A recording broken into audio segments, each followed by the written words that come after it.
This is Radio 314 on the Red Ice Radio Network.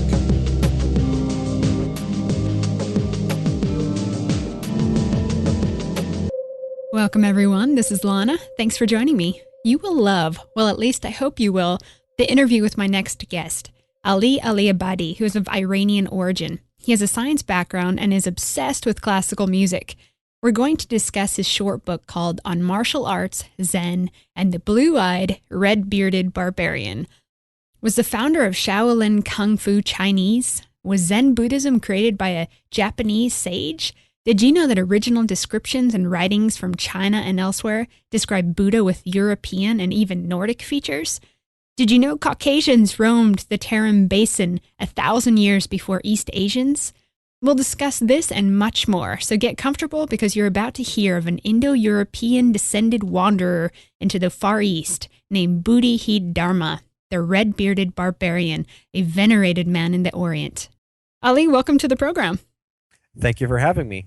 So what is your heritage and how did you come to write a book about Nordic influence on Far Eastern civilizations and cultures? Oh, that's a very pertinent and very eventful question. Thank you for asking that. I am of Iranian heritage. I've been in the United States since the age of 8, since 1984. And in Iran, I was fascinated and actually obsessed by everything American, which at that time, for me and for many other Iranians, Native America meant blonde-haired, blue-eyed America. So we were fascinated by Europeans of fair complexion. And in Iran, we still have a minority of fair complexion Iranians, some of whom are my relatives. And I've always been fascinated by them and everything American. From there, as I came to the United States, when I emigrated, I essentially went through a phase of America worship, and as the book says that you read, a fascination with blonde-haired, blue-eyed Americans, which then burgeoned and segued into an interest in their culture, Western culture and Western civilization, which I always had a profound respect for from a child's viewpoint. But as I matured, I became a teenager's viewpoint and then finally an adult's viewpoint, and it's still growing, I think. And from there, I was then interested in classical music very much. I might toot my own horn and say that I have about 10,000 classical CDs devoted to Western music. So yes, it's a deep, passionate love for me. And from there, I was fascinated by a lot of literature. I'm a bookworm myself, so I picked up everything I could by Robert E. Howard, the author of Conan the Barbarian. I was reading stories of H. Rider Haggard, the British Victorian romance adventure historical author who wrote Alan Quatermain, She, and the Mines of King Solomon's Mines, So they all dealt with, including Robert E. Howard, they dealt with civilizations that were in the most awkward of places. For example, deep, dark Africa, where you have a white queen ruling over savages.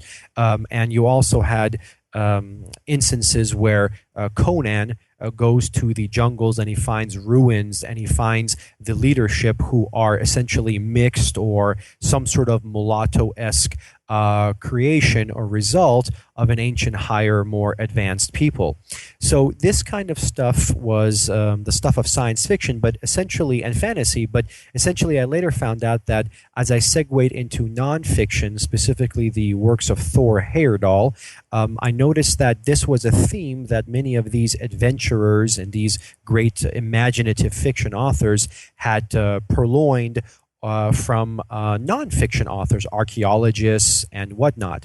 So Thor Heyerdahl afterwards was a big influence on me, and his books such as Aku Aku and good Lord, I can't remember the other names of it. Fatu Hiva was one of his other works, and his magnum opus in which he discovered as he went on a balsam raft, he went from South America to Easter Island, and he kept making references of these creator gods and myths of a fair complexioned man or men who came from the land of the rising sun, that is the East, and brought civilization and culture, animal husbandry, astronomy, religion, literature, writing, philosophy, essentially everything related to a culture and civilization, they brought to the New World, to the indigenous Amerindian people. And then later on in my other works, I essentially became fascinated by other tales. For example, Sir Aurel Stein, who talked about the Tocharian or Sogdian settlements and Buddhist frescoes in Taklamakan Desert, and how the Buddhist monks were proselytizing to the Far East, to Great China. And so all of these essentially brewed in my mind's eye and finally came to fruition with that little ditty that I wrote and which you read. And it's been many years of building upon what turned out to be a childish interest in things American, as silly as Hollywood movies, to things I think that are much less flippant, namely ancient meanderings and travails of Nordic people that have shown evidence from Polynesia to South America to even the southwestern United States, where the swastika is found, to ancient Chinese stories of blonde-haired emperors in the 4th century, Emperor Ming, all the way to the Eurasian plateaus, the steppes of Russia, of Siberian Russia, and of course to the Middle East as well. So I think that basically speaking, Nordics are the most intrepid race there is, and their heritage has been found throughout the globe. And I know you've had several other intrepid mavericks there, such as Mr. Nugent, that have spoken about the Solutrean people and all these little very politically inconvenient facts coming out about some bog in Florida showing Caucasian genotype or phenotypes, and the designs being Celtic, not Amerindian, and all of this information about Indian myths, for example, the red-haired giants of Nevada, which the Paiutes apparently exterminated tens of centuries ago, however long ago. All of these, I think, go together to build a picture that the world had some sort of Nordic influence throughout, and that's what I try to claim, a specific part. Actually, I try to make a thesis of dealing with the founder of meditation or Zen Buddhism, who was also mythologically, perhaps even historically, the founder of Shaolin Kung Fu, as well as a great figure in Far Eastern Buddhism. That's right. You present evidence that the founder of Buddhism, martial arts, and the Zen philosophy was an Indo-European descended wanderer into the Far East. So tell us about the man named Bodhidharma. Am I saying it right? Yeah, Bodhidharma, yes. Bodhidharma means enlightenment law, and it comes from the Sanskrit. And he apparently was, if memory serves me properly, a 6th century prince who the Buddhist hagiographers claim was the 28th descendant of Siddhartha Gautama, the Buddha himself. And if you recall from the work, one of the traits of being an enlightened being is to have blue eyes, which one might think, what does that have to do with Buddhism, since most of the people who practice Buddhism are of Mongoloid descent, they are of Far Eastern Asiatic descent? Well, that again traces the Scythian, if you will, Nordic heritage of Buddhism to its rightful place. If you go still to places like Kashmir and northern India and Nepal, you still find green-eyed, perhaps they're Mongol-eyed, but they do have green eyes, blue eyes, reddish copper hair, etc. You do find Nordic traits still, even though it's a minority and it's very attenuated, you still have their presence. Now, Bodhidharma apparently had, again, one of these epiphanies, and he had wanted to devote his life to proselytizing the one true path, in his opinion, Buddhism. And it's interestingly enough, some of the myths claim that he came from southern India, and he belonged to the Pallava dynasty. And there's an Indian gentleman, researcher that I reference in the work, that claims that Pallava is very similar to the Middle Persian Pahlavi, which is where the late Shah dynasty of kings, whose last name was Khan, meaning lord from the Mongol, but later they took the Middle Persian name Pahlavi, and before the 1979 Islamic Revolution. So there might be some sort of linguistic heritage there. And in southern India, there is Kalari Payatu, which is an ancient martial art which actually utilizes weaponry, and it's used in southern India. Now, with due respect to Dravidians and other essentially European, non-Nordic people, I am always from Missouri, the show me state. I question whether the Dravidians themselves came up with Kalari Payatu, the native art. I think given the research in the book and given the anecdotal as well as quite non-anecdotal research that we have found globally pertaining to Nordics, it seems more likely than not that this was some sort of Indo-European created fighting art, which was then later taken over by the mixed descendants or indigenous, if you will, servile class of the Nordic leadership, the Brahmins and the Kshatriyas, and later on utilized for its own purposes, considered an indigenous art, which I don't think it was. But anyhow, then this gentleman, Bodhidharma, went to the Far East, and in much of Asiatic painting, you'll be surprised because as a very famous person once said, if you have eyes to see and ears to hear, things shall be open unto you. So I use that kind of attitude, and I noticed that a lot of Far Eastern artwork had Bodhidharma, especially Japanese Zen paintings, had this bushy-bearded, bushy-eyebrowed, large, non-Asiatic eyed barbarian who's actually balding, very Indo-European trait, comically enough. And his presence was very anomalous for me. But I later realized that actually it's anomalous to me because I was ignorant of Far Eastern art and Far Eastern history and philosophy. So that even the Chinese in their annals, as well as the Koreans, the Vietnamese, and the Japanese, make claim that this man was an Indian. And he was, but not an Indian in the sense of the modern mixed descendant of the original Nordic invaders to the Deccan Plateau, but rather of a more likely than not Nordic physiognomy, genotype, and phenotype. So that many of the annals of the Far Eastern peoples refer to Buddhist preachers and Buddhist proselytizers as blue-eyed barbarians, red-mustached barbarians, red-bearded barbarians, and we have seen the Tokharian mummies that the Chinese government, for nationalist reasons, is trying to subdue and obfuscate. And essentially, the Taklamakan Desert also houses the Buddhist frescoes that Sir Aurel Stein in the late 19th, early 20th centuries discovered or rediscovered. And they show Nordic physiognomy, Sogdian and Tokharian merchants and monks next to Mongoloid versions, Chinese versions of bodhisattvas, enlightened Buddhists and whatnot. So the heritage is there, and like much of the world, Nordics have had an unprecedented and inordinate amount of input into these cultures and civilizations. So we see in paintings that Bodhidharma himself, the so-called the devilish barbarian, the red-bearded, blue-eyed barbarian, as he was called in various Korean, Chinese, and Japanese sources, he performed some miracles. A very popular Chinese and Japanese painting is showing him with both feet on a reed crossing a river in China to go from one area to another.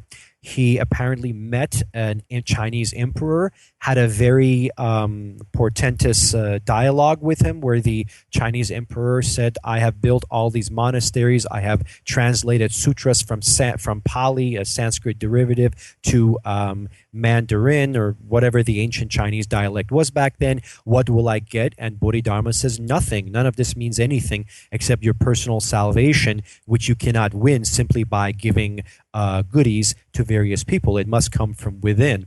And after that, he retired, Bodhidharma that is, retired to a mountain where even to this day, outside of the Shaolin temple, you can see essentially a cave dedicated to him with a big statue attributed, well, rather in honor of Bodhidharma, which again has a bearded, bald-headed, very non-Chinese man. Wow, I've never heard about this. This is incredible. Yes, and if you can just check, you can type in Bodhidharma Cave, China, and you will see photos of this pilgrimage site for non-Chinese tourists as well. Now, the Shaolin Temple, Shaolin means new or young forest in Mandarin Chinese, and it was a temple built in honor of a bodhisattva, I believe was the gentleman's name, another non-Chinese Indian or Central Asian Buddhist proselytizer who later had his position taken over by Bodhidharma himself. Now, legend says that Bodhidharma was the founder not only of Shaolin Kung Fu, again, that connection with southern India and Kalari Payatu, the native sport with weaponry that he apparently exported to China. Not only was he the founder of the Chinese martial art of Kung Fu, but he was also the founder of tea. So that when one day in prayer, he fell asleep and out of anger, he cut off his eyelids and tears poured out. And when they hit the ground, they sprouted tea bushes. And that is obviously apocryphal and spurious, of course. It's legend, but still I think it's kind of cute. And it's very interesting that that legend is attributed to him, so that the Shaolin monks there still have a statue of Bodhidharma on the temple grounds, and they practice very really seemingly miraculous feats of physical prowess and acts of physical valor in their martial arts skills and displays for tourists, Chinese and non-Chinese alike. But all of that has come down from, as legend has it, Bodhidharma, the blue-eyed, red-bearded barbarian. Now, if you give me the freedom to go on a little bit more, I will say, thank you. I will say that his message was spread to Korea, where they call him not, because the Chinese have a very phonetic language, so Bodhidharma becomes Bodhidharma, and in the shortened Chinese version becomes Damo. So in Korea, it became Dalma, given the language of the Koreans, and there is a mountain named in his honor as well. And in part of my work, I discussed the Sukuram World Heritage Site in South Korea, which houses a big statue of the Buddha in, of course, in the meditative position, and around him are his apostles. White disciples, right? Yes, white disciples. And so Ananda, his second in charge, is not described as a Mongoloid, but as a Caucasian, as an Indo-European. Which is fascinating because I think it's Korean nationalist sensibilities that are miffed to think that their Buddha, that the founder of their religion, etc., was not Korean, not even Chinese, but looked like Ananda, was an Indo-European. But even though you have a false and jingoist interpretation of the statue of Bodhidharma in that Sukuram World Heritage Site, the truth is that the Chinese, Korean, and Japanese chronicles and annals, as I cited, make specific reference to the blue eyes and fair complexion of Bodhidharma himself. So as this proselytizing monk, legend has it, left China, the Japanese believe that through Korea brought Buddhism to the Japanese islands, and the Japanese then took essentially Bodhidharma, whose name became Daruma, as their own, and Daruma has become a cross between Old Saint Nick, the Easter Bunny, the founder of Bushido, the way of the warrior, the founder of the tea ceremony, the founder of the mastery of the samurai, and Zen painting. So he is, according to one of the chroniclers that I reference in my work. Next to Mount Fuji, his paintings or paintings of him, of Bodhidharma, are the most common in Japanese painting culture. So I think that's very fascinating that most Europeans, including myself, I never knew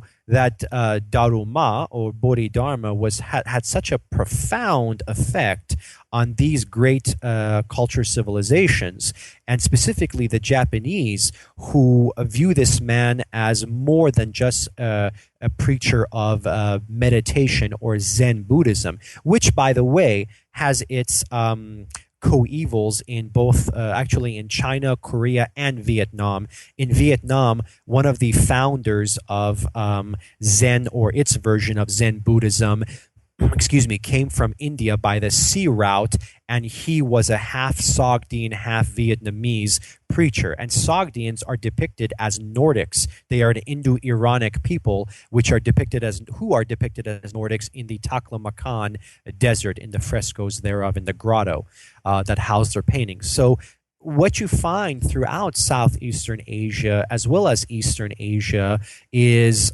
Nordic blood. You find Nordic blood even in Mongoloid peoples.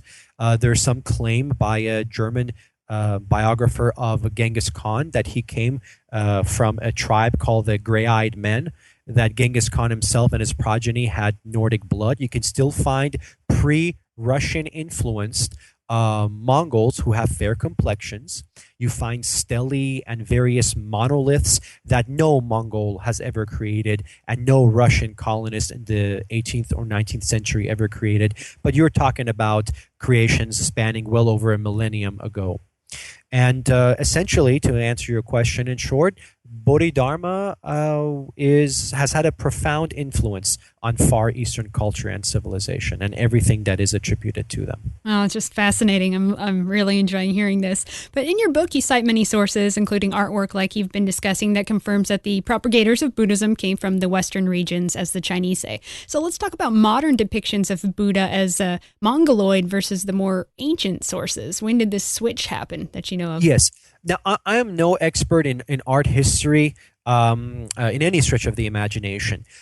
As far as I know, the earliest depictions in painting of Bodhidharma are feature a Mongoloid Buddha, as well as not Bodhidharma, but they do feature a Mongoloid Buddha himself.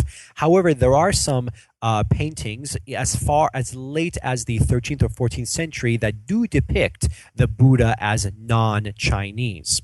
Now, Bodhidharma, on the other hand, except for maybe one or two paintings which are exceptional, have always been depicted as a non-Oriental man, as a balding, hairy, very heavy, bushy eyebrowed, beetling eyebrows, kind of angry guy who's he looks a little constipated, actually, to be a little flippant. But he is always serious because the man is on a mission, and he is seriously the leader of meditation, being the founder of meditative Buddhism or Zen Buddhism. But to answer your question, the Buddha has almost always been depicted as non-Indian, as non-Nordic. Sometimes, however, he is depicted as an Indo-European. That's the exceptional case. But Bodhidharma has almost always, with very few exceptions, been depicted as non-Chinese, as an Indo-European man. You know, there was a well-preserved Viking ship called Oseberg found in a large burial mound in Norway, and the so-called Buddha bucket was also discovered, and it had brass and enamel ornamental bucket handles in the shape of Buddha in the lotus position with swastikas on them. And there was also other similar finds in Northern Europe showing the same style of Buddha-esque art, but with what looks like a meditating Norseman. But I saw two versions. There was one that was clearly Asian and one that was clearly white. So it's very interesting. It is very interesting. And you brought up the issue of the swastika, which is something that I didn't really discuss in my work. But I do believe it's very fascinating. I live in Phoenix, Arizona, in the United States. And I'm fascinated by the native peoples here, and you see the basketry of the so-called To'ona O'odham, or the Papago people and the Pima tribes, and the various other Hopi, Anasazi, etc. And Mr. Nugent had talked about the Anasazi, and he doesn't believe that they are an indigenous people, but they are in fact an Indo-European people, which is a very interesting hypothesis. But anyhow, many of the baskets of these North American so-called indigenous peoples, the Amerindian people, have the swastika design. There is a tribe in the San Blas region of Panama which has a swastika flag. There are Chinese gables on temples that have swastika designs. I just went to, actually a few years ago, I visited Chinese gardens in Phoenix, and on the pagodas, they have gables with swastikas. Mm-hmm. So Iran has some swastikas on their mosques. You have swastikas in Nigeria. Some of the tribes, yes, some of the major tribes, I can't remember if they're Yoruba or Igbo, but on the so-called slave coast, they use a swastika as well. So here you're talking about a symbol used by different races. India also, all over the place. India, of course, yes. And how did this symbol get known? How was it known throughout the different continents? Moreover, all of these people, or rather the majority of them, the Chinese, the ancient Teutons, the Meso and South Americans, the Iranians, know about a creature called the dragon. All of them have myths about a dragon. In the Iranian epic called Shahnameh, the Letter of Kings, there is a hero called Rostam. He is the Persian Hercules, and he fights some creature called a Kerm. Kerm has a great similarity with the German word for dragon, Worm, das Worm, or der Worm. And there is a town in Iran, very important historically, called Kerman, which apparently is where Rostam defeated the big worm or the big dragon. So again, how do all these disparate races through different times, not all of them were coeval with one another, how could they come to believe in a symbol like the swastika and a creature like a dragon? Mm-hmm.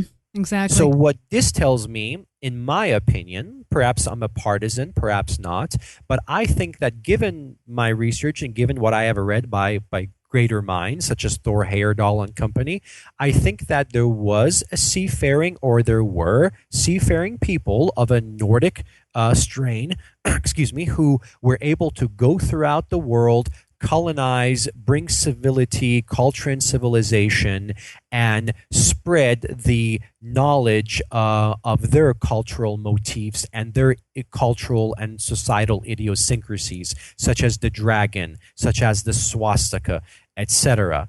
And I think it's very interesting that just to further this hypothesis, as you read in the book, that the Central Americans and the Mayans, for example, would put on fake red goatees on their faces and put on fake aquiline noses to symbolize that they were nobles. Now, that is fascinating. Mm-hmm. That is fascinating, because the Amerindians do not have facial hair. It's very sparse, like their ancestors, the Chinese and the other Siberian Mongoloids. However, who's hairy? It's not the blacks, because blacks don't have red beards. Now, speaking of red beards, the Somalis, the Muslims of Djibouti and Eritrea, the Muslims of Yemen and Saudi Arabia, in Iraq, in the Sunni Muslim lands, they tend to, with henna, dye their beards and their head hair red. What is that except a historical remnant, just like the Mayans, of a previous red-bearded or red-haired ancestorship? It makes me think of the red-haired giants here in America, even. Exactly, in the state of Nevada, exactly. So these red-bearded people, which again, the red-bearded Blue-Eyed Barbarian went from southern India to China, and the red-bearded giants of the in Nevada, and also the other red-bearded folk that you find in Rajasthan and Gujarat and Kashmir and in around Nepal and in Iran. Actually, you have more red-bearded people than you do blondes.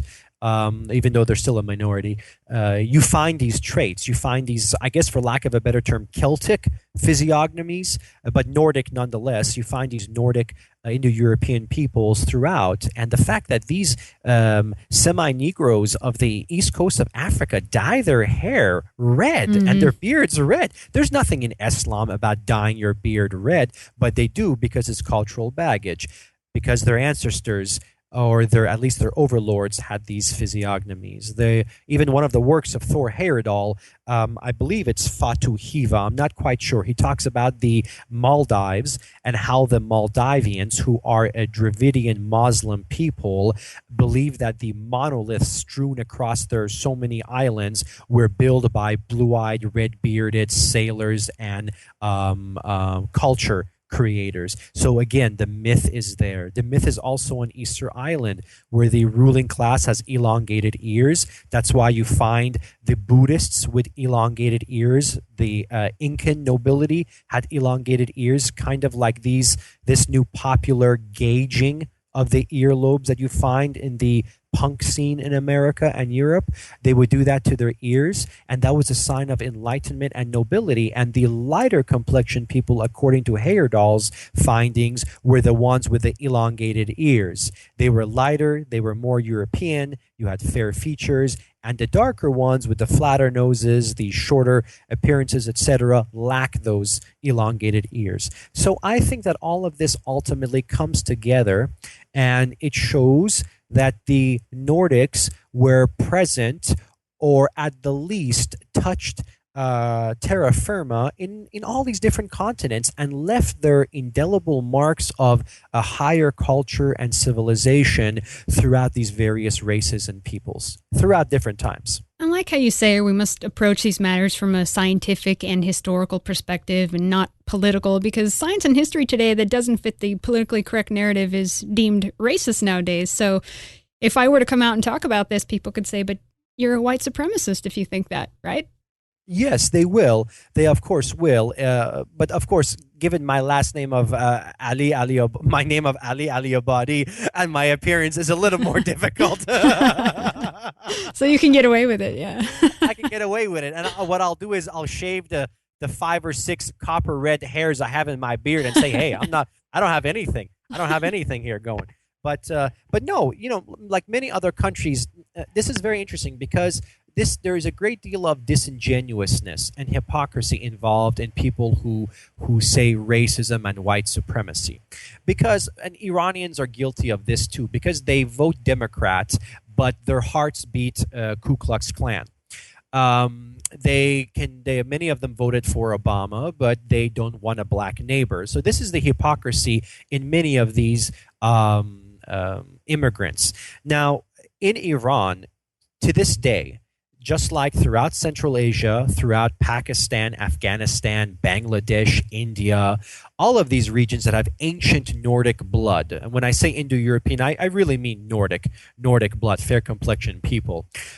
You find a great deal of pride that one's child is born with a fairer complexion. It's a sign of nobility for the Far Eastern Asians to have fair skin, as opposed to being a dark Cantonese Chinaman. Being a light Mandarin from northeastern China is considered a sign of nobility and a higher calling.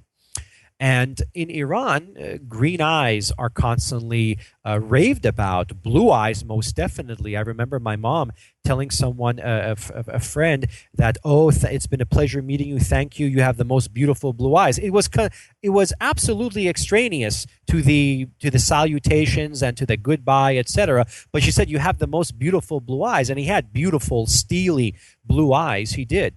And it's very interesting that even though they take on a politically correct, if you will, Pavlovian reflex and belief when discussing issues of race and the findings that we're discussing tonight, when you come down to it, they are proud of their Indo-European Aryan heritage, and they make claims very vociferously that my uncle had blue eyes, my other uncle had green eyes, she had red hair, she was born a blonde, and these things are very important in that region of the world, and they are highly sought after, just like in the black societies. If you are a light black woman, every black man is running after you. There's something very unique about you. And of course, we know, call it racism, call it whatnot, it is the truth that those who have more European infusion, more likely than not, are in areas of control. Not because of any artificial issue of privilege, which is really non-existent, but because of innate intelligence, native astuteness, and native diligence. They are the ones that come out on top. And that's what I think. And now today you hear the term blue-eyed devil instead. Well, yes, actually in the ancient works, in some of the Far Eastern annals, they called Bodhidharma the blue-eyed devil, but it was not a disparaging term. They called him a devil because anybody who came from outside Zhongguo, outside the central kingdom, was a barbarian. So just like the Greeks, they thought anybody outside the polis was a barbarian. The Macedonians were bumpkins. The Persians, they might have been civilized, but they're not like us. They're still barbarians. The Egyptians, same thing.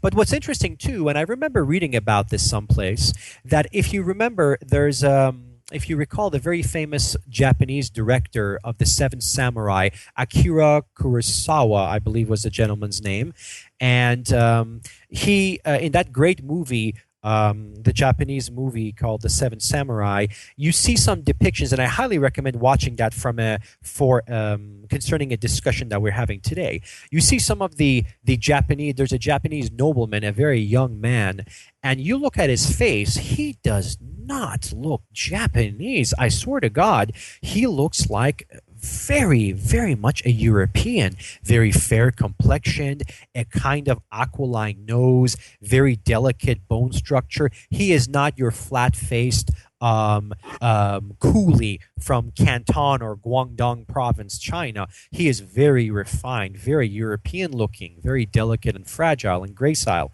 Now, many of these samurais, when they would go into battle and you would look at the samurai costume, you look at the helmet, they have horns on their helmets. They look like the crescent moon, but some of them literally have horns, just like the cartoon character Hellboy, and also some sort of, if you will, Norse or Viking warrior. So the belief is that these Japanese, when they were probably being invaded by Viking-like peoples, they took on the ferocious mien or the ferocious style of attire of the Viking or their progenitors, etc., or their descendants. They took the Viking-like outfits and used it for their own, because there's nowhere.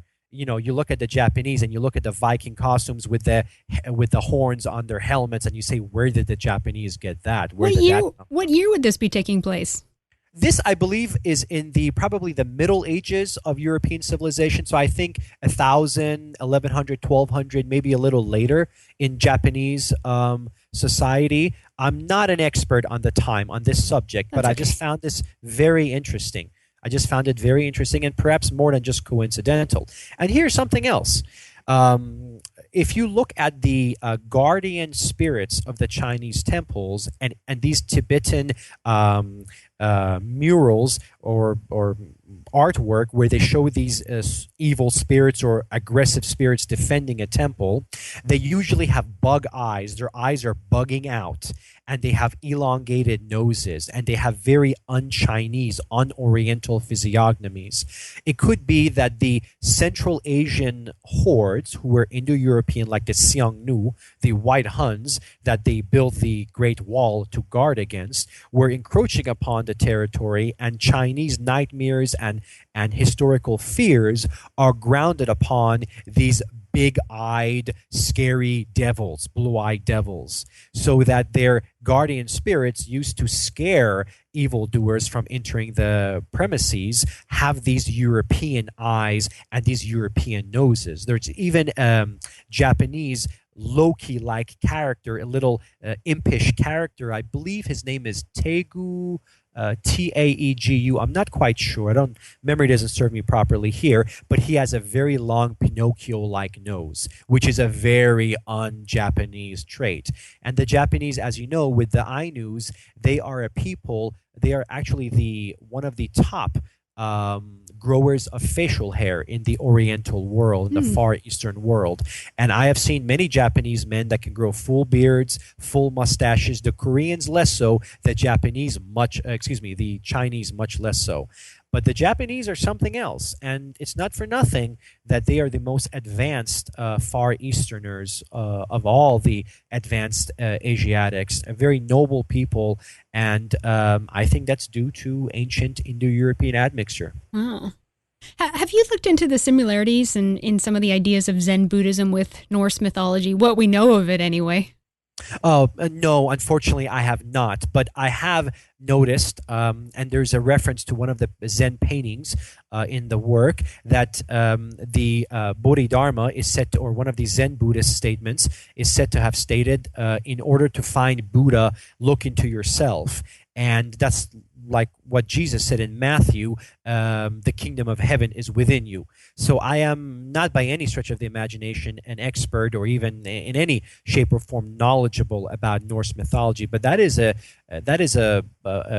religion that actually would really have, I think, should welcome an expert to answer this question that you just raised. I unfortunately don't know anything about that, but I would imagine that, of course, the concepts of nobility, of sacrifice, of perseverance in the warrior classes would be similar. Thank you. I appreciate that. Well, thank you for bringing that question up. Hopefully some intrepid soul will look into that. Yeah, I'm also looking for someone to discuss the similarities between the Hindu Vedas and the Norse Eddas. I know that there's a lot of parallels there, so that's another area to go into. Yes, there is. There is apparently on one of these websites, I believe Countercurrents, there was a recent, maybe about a week ago, a recent entry on, the guy's name, not Dumazil, starts with a D, but he wrote something, a treatise on Hinduism, and he compared it to ancient Norse mythology. So Indra, the god of thunder and lightning in Hinduism, like Thor. Yes, he had a red beard. He was a Nordic god. And very, very interesting again. Yes, Wow. but unfortunately, I'm very ignorant about that subject. No worries. Well, some debate whether Bodhidharma even existed, but why would the Orient venerate a white man, right? Yes, the hypothesis is that, of course, I'm always open to doubt. There could be many people make a case that Jesus Christ never existed, but of course, the stories about Christ and the theology and the religion built upon him, I think, kind of go against that thesis. But ultimately, I think the reason why many people don't push for, or some people push for the non-existence of Christ is really a culture of critique phenomenon. It's probably not hard research. But anyhow, Bodhidharma, if he existed or if he did not exist, the fact still remains that here is a Nordic white guy. You don't get as much Nordic as any more Nordic than red beard and blue eyes. Came out of Ireland someplace, who is teaching Kung Fu, who is teaching meditation Buddhism, which itself is of Nordic origin. Buddhism is of Nordic origin, not of Chinese origin. And he is venerated, and he is considered a very holy saint, if you will, and founder of a major, serious branch of Buddhism. Even in places far off as Vietnam, you have a very famous Vietnamese priest who's a Zen priest. His name is Thich Nhat Hanh, and Tit, T-I-C-H, in the Vietnamese language, is derived from Bodhidharma and from the Sanskrit terminology. And so they trace their heritage to Bodhidharma as the founder of Zen Buddhism. So here you go to this strange land of Vietnam, which is a cross between the great Chinese culture civilization and the Indian culture civilization. And the founder of this Buddhism, the introducer thereof, was half a Sogdian, and his father was a full-blooded Sogdian who came over not through the Silk Route, but through the waterways to preach the new religion. So Nordics specifically have had a profound influence on the Far East, and many of these lesser-known Buddhist proselytizers on the Silk Road that translated Pali and Sanskrit sutras into the Chinese language. For example, Aryajuna, Nagarjuna, Buddha Bahadra, Buddha Sadra, etc. They are referred to as red-mustached or red-bearded barbarians. So this, again, is something that Chinese national nowadays would not be happy to acquiesce to because, yes, naturally, because we live in a century where white is bad and anything non-white is good. Yep. So whites cannot have this. But there are, believe me, there are millions of people in this world, even in darkest Africa. You go to the Congo, and if they see a white man, they will go ahead and talk to him and say, "We miss you guys in the Belgian Congo. When you were here, cannibalism was under control. We had highways, we had railroad, we had train depots, we had medicine, we had jobs. When are you coming back?" In Iran, they say, well, the Republican Party is trying to put down us Persians because we're olive-skinned and not lily white-skinned, etc. But at the same time, they turn around and they say, yes, my grandson, he has blue eyes. So, and this again is hypocrisy of the highest magnitude. It's true. I mean, I'm well-traveled. I've been Africa, South America, a lot of remote places, and people were always kind to me and smiling to me, not like what's happening now when you're white and you're being greeted in certain non-white areas. Yes. America really is a construct of Hollywood and Madison Avenue. It does not represent the world. But unfortunately, the poison has seeped in globally as well. An example of this is in Iran itself. Iran is an Islamic theocracy, a Shia theocratic system, yet they have usurped, they have taken over the Marxist mantra of whites oppressing blacks so that they would have stamps commemorating Malcolm X back in the 80s when I collected stamps. They had an Iranian stamp of Malcolm X praying towards Mecca. And they're saying the same line of the great devil, meaning America, the great Satan or the great arrogance, is oppressing black people. So you go to Press TV right now on the web, an Iranian-run news agency, and just like the Russians from the Soviet times in RT.com, they are still saying, talking about police brutality and how oppressed blacks are in America. This is just leftover dross from the communist propaganda machine, which surprisingly the Shia clerics and the Iranian theocracy has taken onto itself. It's part of their political outlook. At the same time, you look at the Shia clergy, either it's Grand Ayatollah Sistani in Iraq, you look at Khamenei, the supreme leader of Iran, his nephew has blue eyes, Khamenei himself has a very rubicund expression. You look at the Shia clerics throughout Iraq and throughout Iran, majority of them are actually quite fair complexion, and the grandsons of the late Ayatollah Khomeini have blonde hair and green eyes. So these gentlemen are not representative of the majority of Iranians. That's true, but they show again that, if you will, if I can use it this way, blood is thicker than water, that the best rises to the top. And it's not because of white privilege. There is no white privilege in Iran, believe me. But it's because of essential innate intelligence and native ability that these people are able to, quote unquote, lord it over others. It's just the natural order of things. That's the way it is. Well, I loved your introduction in the book, and I felt like you were saying much more between the lines. And you wrote about how in the past conquerors destroyed the cultures of their defeated, but today the conquerors use social psychology in the technique they use to tell the particular nation that they have nothing to be proud of. Can you speak more about this idea that you wrote about in your introduction? Gladly, yes. Essentially, that is being very, how do we say, being very, walking very, treading very softly, I guess. I'm sorry.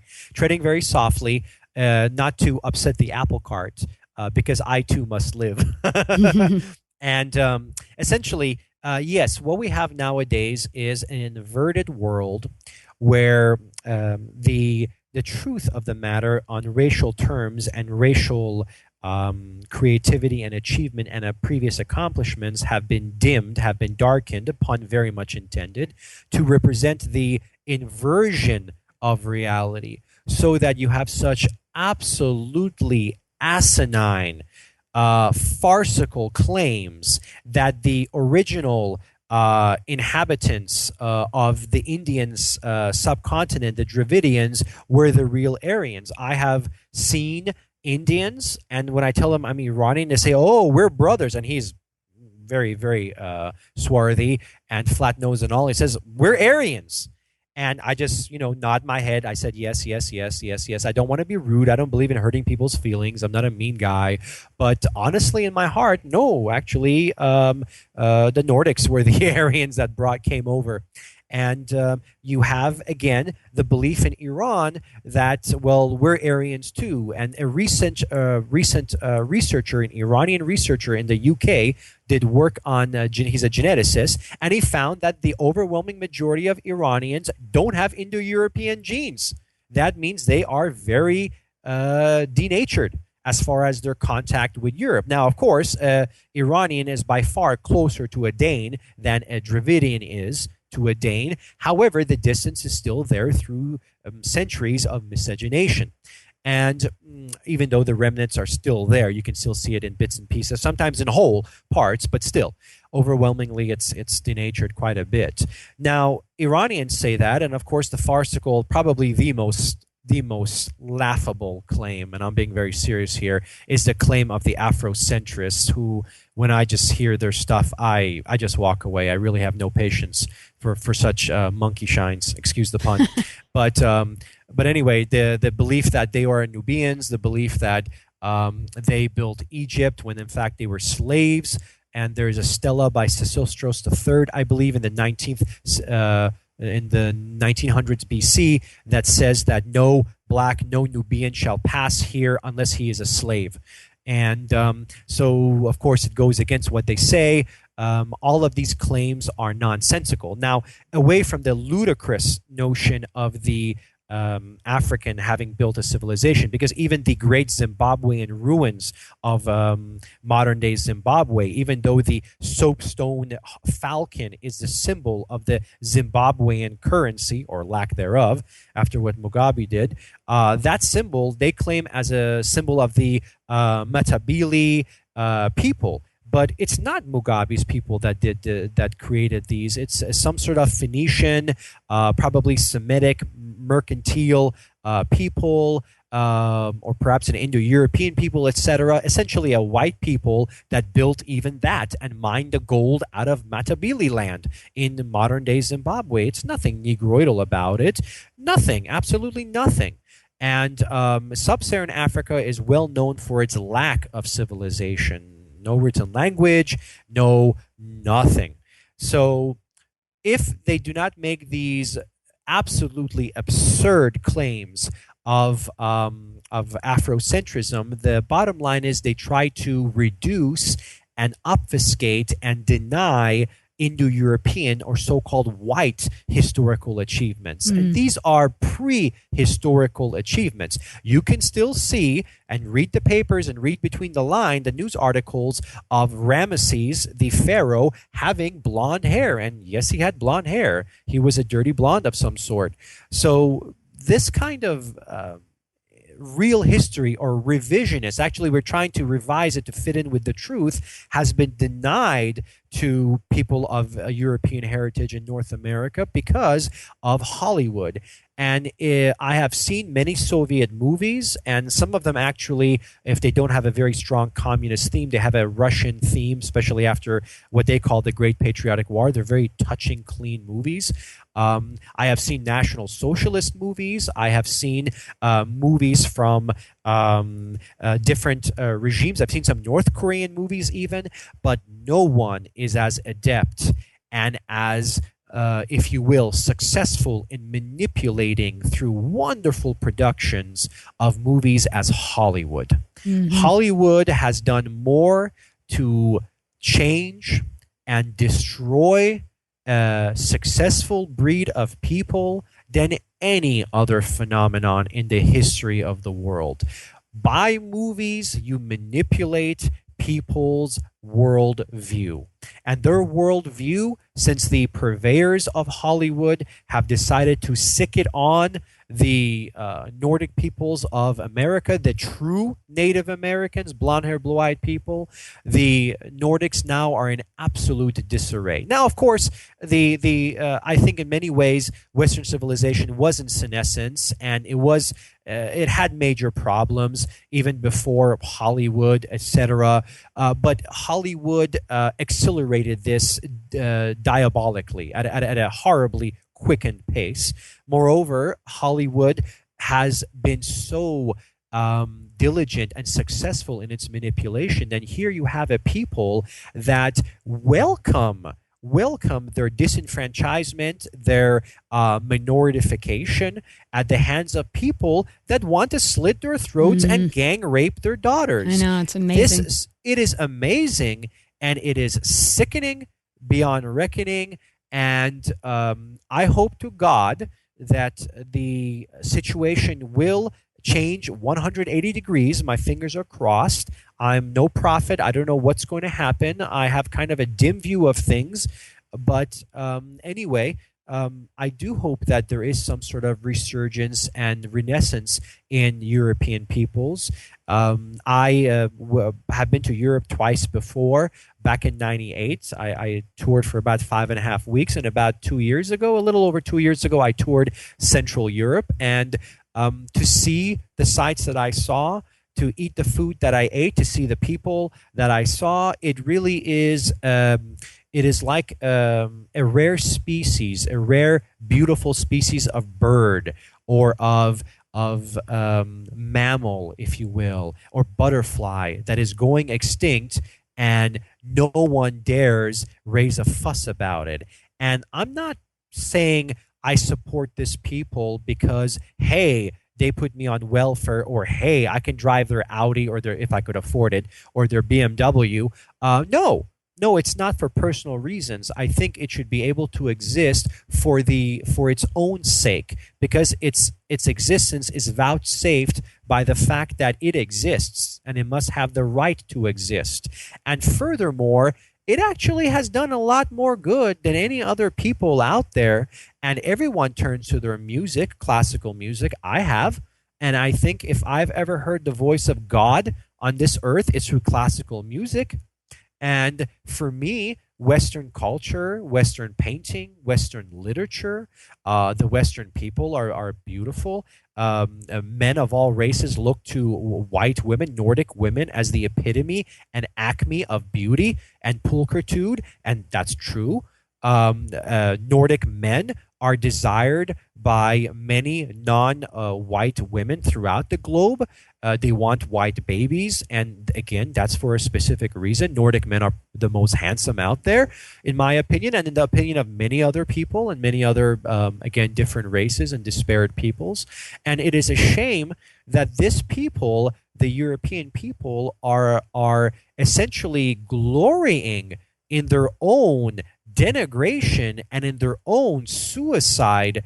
And in my own little way, I try to raise awareness and write about it and bring something else to the forefront. Because if you remember from the book, I made the reference that Bushido and the samurai code, the way of the warrior, are derived from Bodhidharma, the blue-eyed, red-bearded barbarian. And Star Wars, of George Lucas fame, is derived from the samurai, which means, again, from Bodhidharma. So whether you're in some Chinese temple, some Japanese island or judo or where you study martial arts, or even on a spaceship fighting Sith lords, you actually are tracing that myth all the way back to Bodhidharma. So this is part of Indo-European, Caucasian, white proto-history or ancient history.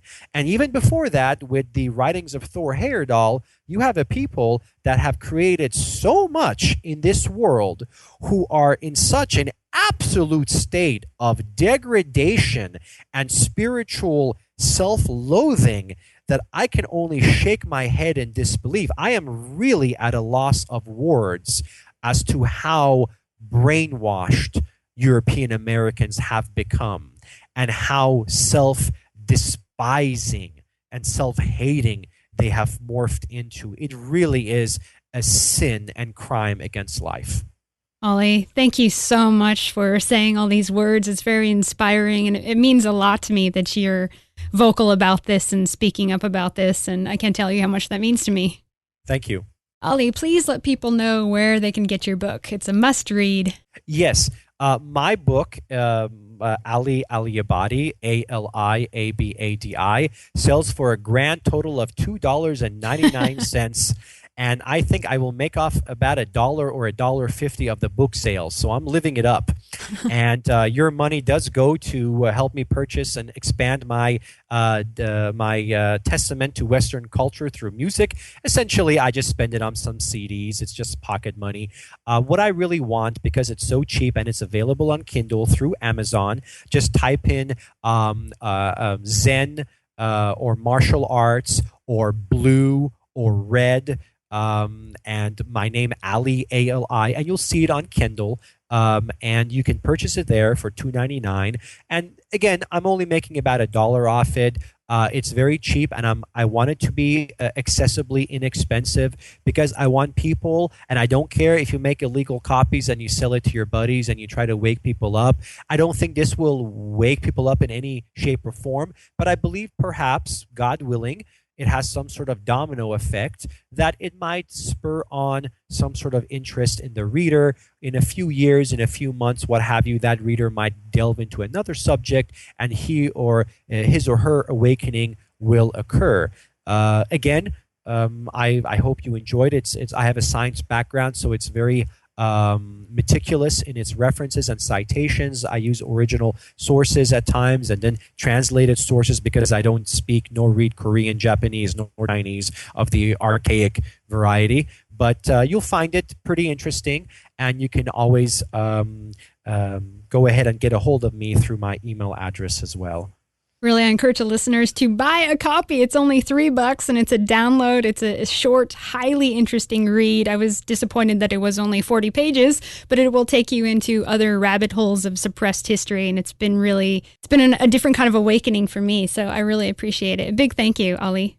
Thank you. It's been a pleasure being here. I appreciate your time. We should also say thanks to Arthur Kemp, who originally helped in publishing and releasing Ali's book on martial arts, Zen, and the Blue-Eyed Red-Bearded Barbarian. If you download a copy of Ali's book, he presents DNA evidence of Caucasians who roamed Chinese Tarim Basin 1,000 years before East Asians. You can read about, and I know I'm pronouncing these wrong, Xing Jiang's mummies with red hair, the Ying Pem man, a 2,000-year-old Caucasoid mummy, along with the Caucasian woman called the Xiaoho Beauty, and also the Lindsay population, to name a few. And I find it interesting that there are similarities between the Caucasians in Asia at this time to the Afana Sivo culture in Siberia. And some believe these Siberians made their way to China.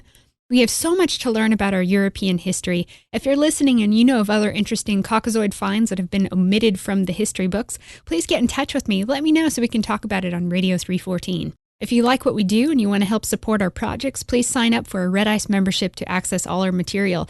Visit redicemembers.com. And of course, Radio 314 is on Facebook, Twitter, YouTube, Stitcher, Google+, and on RSS. And if you haven't, be sure to check out my new video called St. George and the White Whore. Sound shocking? Well, it is. It's available on redicecreations.com. We'll talk again soon.